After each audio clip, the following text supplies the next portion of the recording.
Hello and welcome to another episode of the Agency Leadership Podcast. I'm Chip Griffin. And I'm Ginny Dietrich. And Jenny, we started the new year off on a note where we're going to yell at our audience, but I feel like it's time to yell at our audience again. I've taken too much time off from being Mr. Nice Guy. Okay. This shall be interesting. I can't wait. It's partly for our audience, but it's really for the overall agency community, particularly PR and marketing. PR and communications generally, even outside the agency world. I've become kind of wound up lately because I think that the industry as a whole, and perhaps even some of our listeners, are not acting swiftly enough to understand just how much the ground is shifting beneath them. Yep.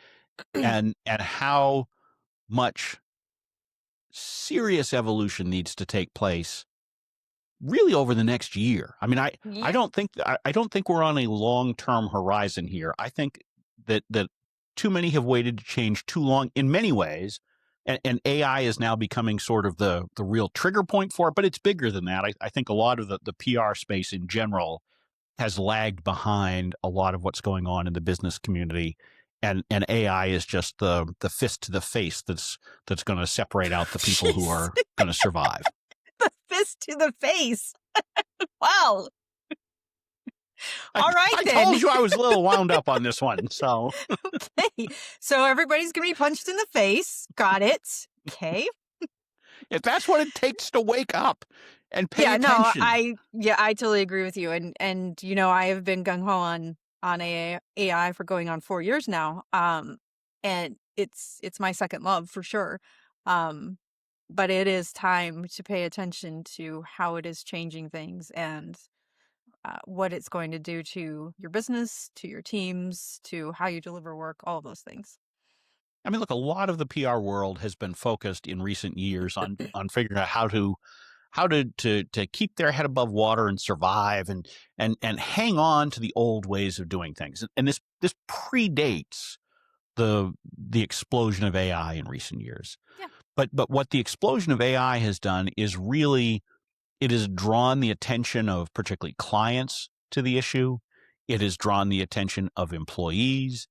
And it is still being ignored. And I think we've hit that point where we can no longer ignore it.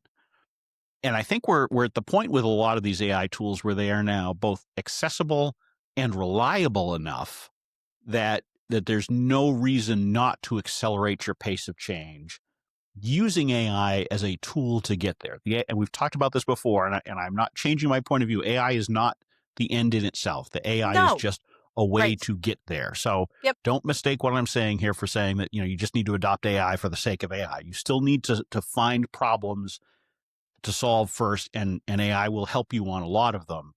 But you need to be finding those problems. You need to be thinking ahead to what do clients really want from you?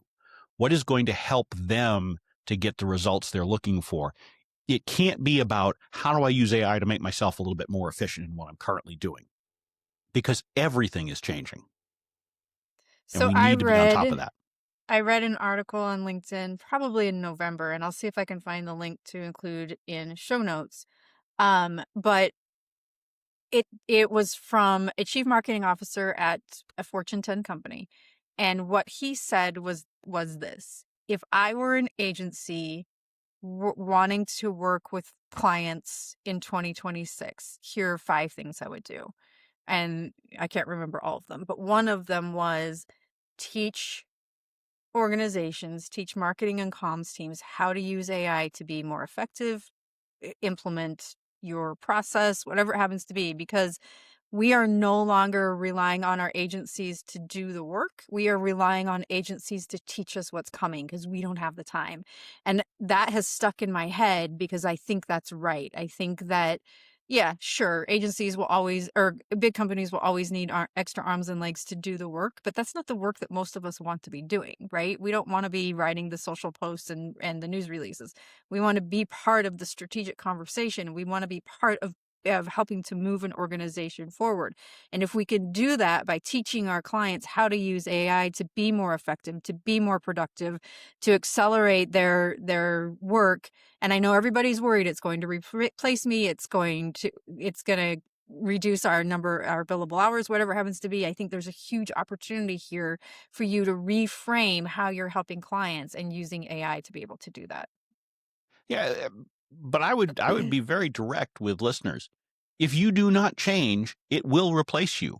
It will That's take fair. away That's totally your fair. revenue. Yes, it will. I totally agree Right? with you. Yep. So, when we say that that AI is not going to destroy your agency, that's only if you evolve. That's fair. Yep. If you keep doing the same thing that you're doing today, it absolutely will destroy you. I don't care whether you're an employee or a business or whatever. If you are an employee and you think that AI isn't going to take your job in a year, it is if you don't That's fair. evolve and figure out Totally how to fair. use it for yourself. Yep. That's totally fair. And we need everybody who's listening needs to wake up to that fact. It Because AI requires a can, huge mindset shift. yes, because AI can write your news releases. It can write your social posts. It can do all of that stuff that Not only we don't can want to do anyway. it should, Yeah. because it has evolved enough in the last year that the quality is there now. I used to describe AI as an intern. It has moved beyond the intern stage. Yep. It is at a minimum a junior employee, and if you train it well for your organization, it can be even a mid-level employee, or perhaps even in some cases more than that. But this training piece is important too, because part of the problem that a lot of people run into, in my experience, is they hop onto the AI tool and they just say, hey, write this press release on this subject. And they look at it, this is rubbish. It still requires a lot of work. You know what? It absolutely does. But the same thing would happen if you hired an employee off the street who knew nothing about you and your clients, and you said, write me a press release. The result Right. would probably be pretty similar to what the AI came up with. Yes. But once that employee starts writing more press releases and you start telling them, this is the tone of voice we use, this is the style we use, these are the facts we use, you feed more information into it, you explain your preferences. And when you're using these AI tools, you need to just be direct with it. Don't accept the first response. Explain, as you would with an employee, what you want done differently. If you do that, it will tailor the outcomes, even simple stuff. Like I've told them, stop showing me damn emojis. I don't Yep. want to see an emoji Yep. in any response because I think Yep. it's wildly unprofessional and I hate them. Yep. So guess what? I don't see them anymore. Yep. I've asked it to tighten up the spacing on it so that I can see more on a screen. It does that. And that's even before you start telling it, this is the structure of a paragraph that I like. You start feeding in information. I've fed in 1,000 articles and transcripts and that sort of stuff into the platforms. It now can speak like me reliably to the point where I don't know if what it's giving me is a quote from something I've written before or original text that it's come up with that just speaks so clearly in my voice. I love that it will say, usually gives me three options. One is like strategic leadership, like C-level blurbs, that with Gini-isms, or like smart, funny, witty blurbs. And then I can decide. And usually what I do is I take a combination of the three, but it has gotten to the point where it actually calls it Gini-isms, that like it knows how I talk, it knows how I write, it knows how I coach, it knows all of those things. And it has created an opportunity for me to say, yeah, we probably shouldn't have some Gini-isms in this because it's really professional, or we can include more because it's more me talking to a screen or whatever it happens to be. So it's gotten to that point. It's when you train it, it's very, very good. Well, and you can even tailor those recommendations. So one of the things that I've told it is, it's fine to give me multiple options, but give me your recommendation. Yep. And when you do that, don't give me a whole lot of backup on the alternative. So spend your time explaining why you're making the recommendation. That's fine. But then, if let's say it's a title or something like that, give me 3 or 4 other options. But Yep. by default, it tends to explain those 3 or 4 other options. And so now you're dealing with like a 10-page response Right. for what should be Right. something pretty simple. Yes. So part of my instructions to my tools are, don't do that. Give me the alternatives, but just, bullet point them. And if I want more information, I'll ask for it, but it allows it to work more the way that I want it to. And so we all need to do that. We also need to be looking at these tools and understanding that there's no one size fits all solution. I have people say, well, should I use Claude or ChatGPT or Gemini? The answer is yes. Yes, to all of them. But they all serve different purposes. Yep. Just like you have different employees who serve different roles, these tools excel in different areas. I mean, Claude is fantastic at writing. I mean, to me, Claude is my head of writing because it can just absolutely nail it. but there's a lot of things that it doesn't do quite as well. That's right. Yep. Right. And then I look at something like Gemini, and I love what Gemini does in terms of inferring things from research. So it's more willing to go out on a limb and kind of read between the lines of things that it finds to come back with, particularly for competitive intelligence or things like that, deep research. Whereas Perplexity is very good for research where you really want to make sure it's accurate and you really want to be able to cite all the sources, but it will not go out on a limb.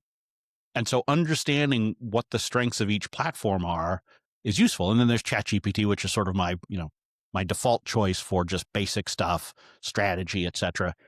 But I've also told it, tell me when I should go somewhere else. And so it's good. It'll say, you should hand this off to Claude now.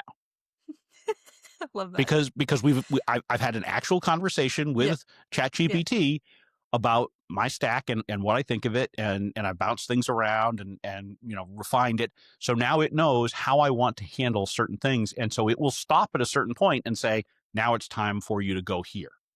And that's really helpful. I love that. I do not do that. I usually move between, but I haven't had it recommend when to move it. That's because it won't generally by default tell you to do that. But if you explain what you have access to and what you want to use it for, it will tell you when is the right. And sometimes I'll pause and say, are you really the right one for this, or should I be using one of the others? And it'll say, no, good point. You should use this one instead for this particular task. I love that. And it's great. I mean, and I'll bring things back and forth. Like, so when I'm creating a piece of content, I'll often, ask more of the strategy piece from ChatGPT because I've put more of the strategy stuff into there. Then I'll go over to Claude to write it, but then I'll bring it back for feedback. Now, the next level is then to automate this with agents, with NAN and those kinds of things. And so, I'll play with those things too. But for now, even doing it manually is a huge time saver. And still ends up with really high quality content. It's not, people talk about how AI is helping put out rubbish. And that's because people are doing it without training. Correct. You need to think through how you use these tools to get the results that your clients are looking for and the results that you need as a business. And this is where people are falling down. And this is where a lot more effort needs to go into it if you want to not just survive, but thrive. Yeah, I totally agree with you. And, it's funny because when somebody says to me, oh, I just can't get it to output what I need. And I'm like, user error. I usually say that because that's exactly what it is you haven't taken the time to train it. And you have to. You said earlier, you talk to it like it's an employee. I do the same thing. Talk to it through like, okay, this isn't quite right. And here's why. Think about this, this, this, and this. We also need to consider these things. And then it goes, oh, okay, goes into thinking mode. And then it outputs pretty close to, but you have to have a conversation with it. I use this example all the time, but my 12-year-old is obsessed with anime. And she nothing else exists in her world right now other than anime. And she has created an entirely new ecosystem of anime worlds from her favorite shows using ChatGPT. I mean, it's so good that I've actually considered finding a publisher to have it published as fan fiction because it's that good. And she doesn't type into it. She literally has a conversation with chat. She calls it G. And she will say, G, I'm thinking about this. I want the guy to do this and I want the girl to do this. And she has a whole conversation and it creates this world with her that it's fascinating to sit and listen to how she's using it. So it's the same kind of thing. Have a conversation with it. You can do it via voice. You can do it, by typing, whatever is easiest for you, but have a conversation with it and teach it just like you would an employee. It's going to learn faster. It doesn't sleep. It doesn't need to eat. It doesn't need to work out. It doesn't need to take a break. It's not going to pause for meetings. You can have stuff running in the background while you're doing something else. I mean, it's the more time you spend training it, just like with a human being, the better it is. Yep. And I'm going to be honest, it's going to be more work and stress in the short term for you. Sure. I mean, this is not, this is not a quick fix. It is not something where there's some magic formula. You're going to have to try to figure out what works for you and for your team, what works for your clients. And the client piece is really where you need to start with this. You need to spend some time thinking about what are your clients really hiring you for? What are they going to need you for 12, 18, 24 months down the road. And then start figuring out how these tools can help you to get there. Yep. Because there is too much of this. Well, I need to protect my billing model, and so I need to do value pricing because of AI. That is not the answer. Although if it were, what you would discover is that people are valuing less what you are doing today. So if you're truly going to follow value pricing, that doesn't mean that you get more. It means you probably get less for a lot of these things, because they realize, that drafting of a press release, I actually can get that out of Claude pretty well. Yep. Particularly if you Yeah. feed it in your last 3 or 4 years worth of press releases. Yep. It'll be pretty darn good at coming up with them on their own. Yep. Probably, candidly, in less time than it takes to communicate to your team that they want it. Yep. 100%. Yes. Now, there will still be companies that are happy to outsource it generally. Sure. Right? That is always going to exist. But the way that they value it from a price standpoint and the other things that they want alongside of it will absolutely change. And you need to be thinking about that, because AI is not just changing how your business operates. It's changing how other businesses operate. It's changing how the media operates. And so it is truly a disruptive force that we need to be thinking about as communicators and as agency folks, because it upends a lot of what we have done tactically, at least in recent years and over the decades. It does not upset the outcomes that are being sought after. That's right. From the work that we're doing. That's right. And we lose sight of that for the tactics too often. One of the things that I did is I built an agent, and I call it my co-CEO. And as I was building it, I was going through a really rough HR time. And so I used it mostly, honestly, just to vent. But it got to know me and what's important to me and my voice and what things I wanted to be human forward on and what things I needed to stay professional on.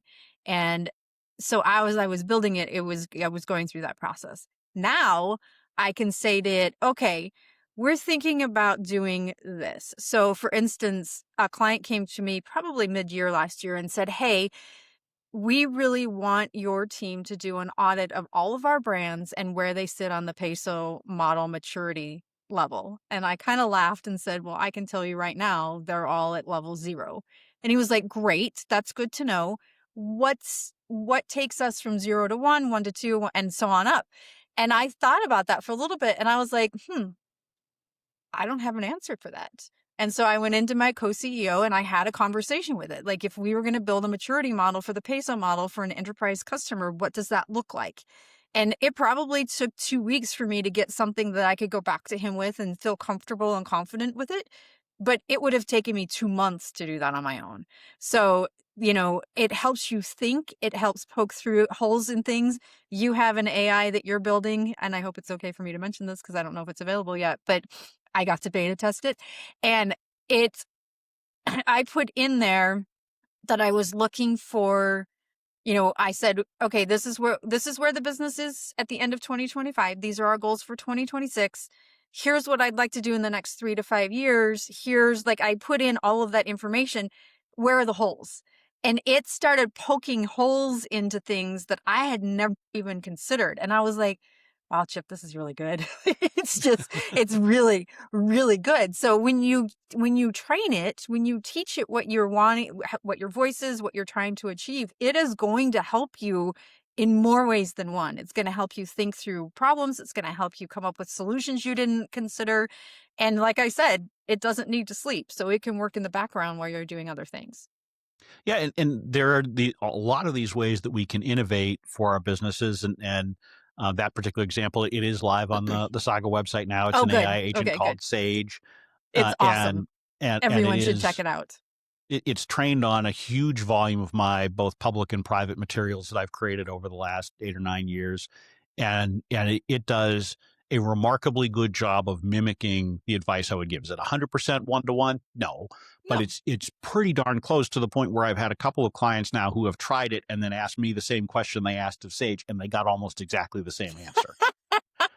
And so that's how you know it's Yeah. it's working pretty well Yeah. because I think, as any listener knows, I have some views that are not necessarily exactly in line with every other advisor in the agency space.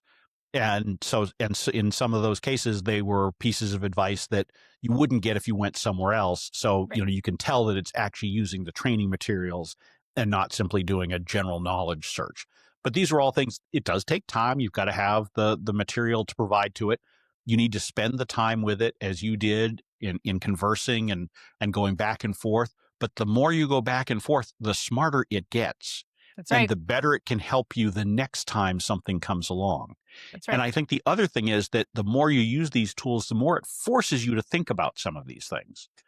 Because in order to get the most from them, you really have to be very clear about who is your ideal client? What are the services you provide? What is the value you deliver?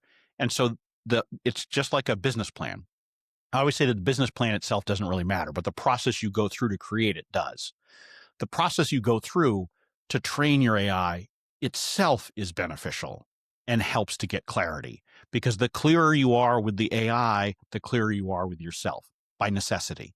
And so you need to be thinking about these things. You need to be really thinking about making much more radical change to your business over the next year or two than you probably have previously thought.